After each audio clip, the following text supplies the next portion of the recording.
Hello, I'm Rebecca Gilpin and I'm an artist.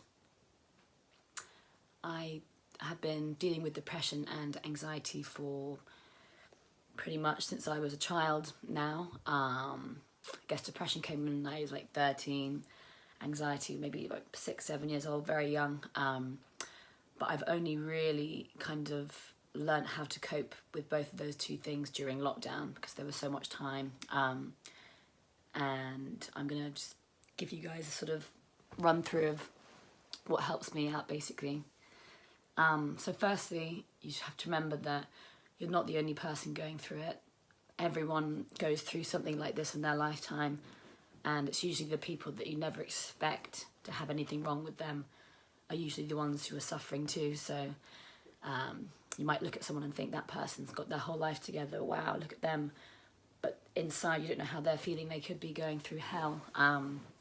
And sadly it is those people too. And then the next thing is I keep a mantra, so it's like a diary, and I write down things I've achieved in my life and the things that I'm really proud of that I've done, and that really helps me, I read it every morning and just gets my brain in a positive place when I wake up.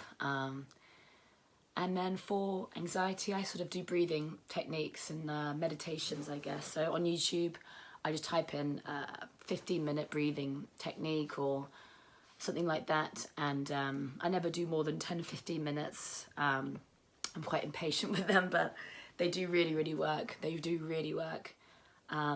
Really relaxes me. And I guess if I feel like I'm having a panic attack or something like that, I just remember that because your heart is beating so fast, it's not going to stop, you know, nothing bad's going to happen to you. But what you need to do is just breathe in like this.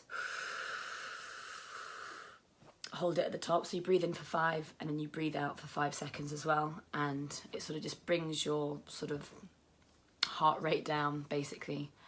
And then I take medication nowadays too, which really helps me too. It's not for everyone, obviously. But it's helped me massively. You know, I found it tough to go to work and stuff for a while, but now I can just get up and go, which is great.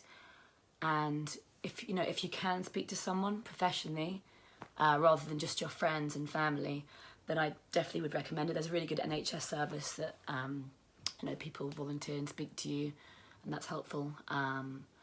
So yeah, that's all I've got, but I hope that's helpful for you guys.